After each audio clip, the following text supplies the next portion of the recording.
شادی ہماری زندگی کے لیے بہت اہم چیز ہے۔ اللہ تبارک تعالیٰ نے اور اس کے رسول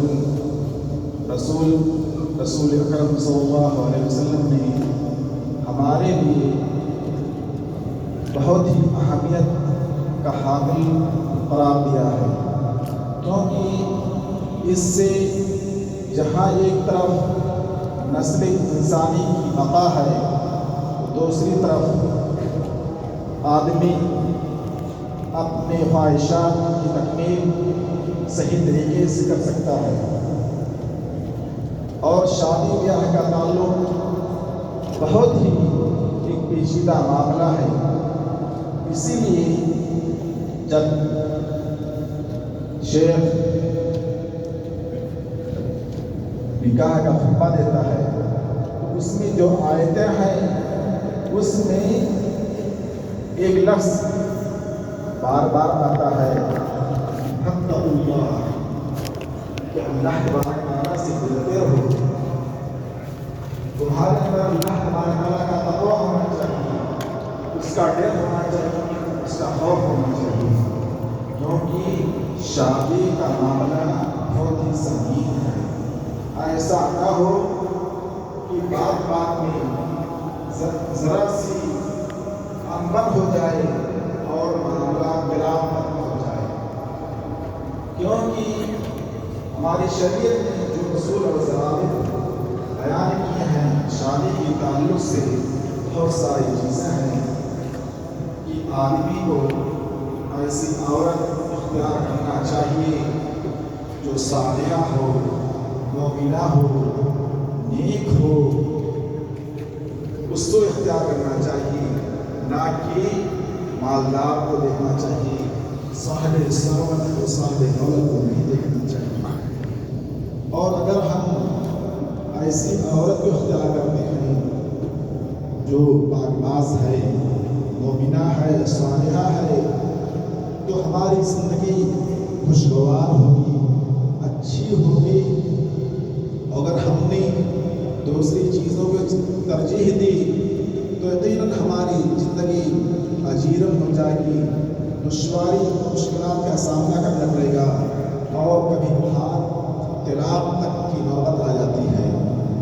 طلاق ہماری شریعت میں بہت ہی ناپسندیدہ چیز ہے، لیکن جائز ہے۔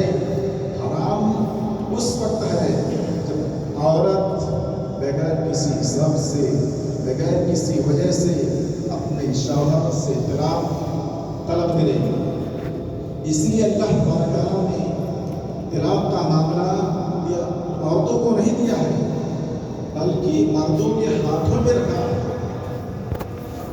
جیسے قوامیت اللہ تبارک تعالیٰ نے مردوں کے ہاتھوں میں رکھا ہے، ان کو دیا ہے، اسی طرح سے طلاق کا معاملہ بھی عورتوں کو نہیں دیا ہے بلکہ مردوں کو دیا ہے، کہ دانشور ہوتے ہیں، زیادہ سوچنے والے ہوتے ہیں، ان کی سمجھ عورتوں سے اچھی ہوتی ہے، اس لیے اللہ تبارک تعالیٰ نے مردوں کے ہاتھوں میں طلاق کا معاملہ دیا ہے۔ اور طلاق سے ہمارا معاشرہ، ہمارے گھر، ہمارے بچے، ہماری بچیاں، ہمارے رشتے دار، ہمارے خاندان خراب ہو جاتے ہیں۔ مثال کے طور پر اگر کسی نے اپنی عورت کو طلاق دیا تو اس کی وجہ سے بچے منتشر ہو جاتے ہیں، بگڑ جاتے ہیں، بکھر جاتے ہیں، ان کی تعلیم و تربیت کا دیکھنے والا کوئی نہیں رہ جاتا ہے۔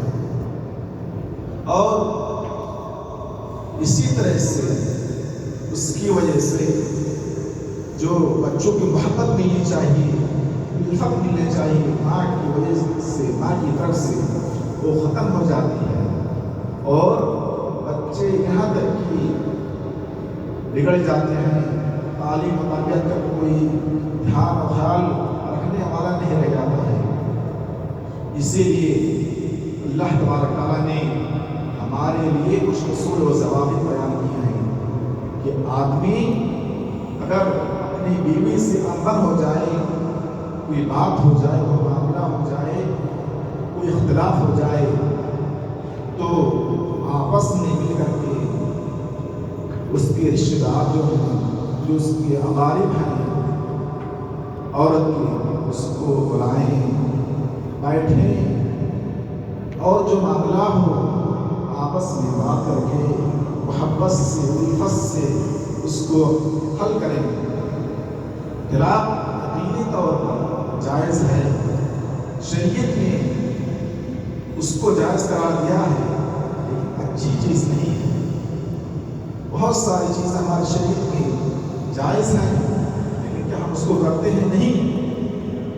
شریعت نے ایک اس کا مخرج نکالا ہے کہ کبھی کبھار کچھ پریشانی، کچھ باتیں ایسی آ جاتی ہیں کہ طلاق کے بغیر چارہ نہیں ہے، تب آدمی وہاں پر طلاق دے۔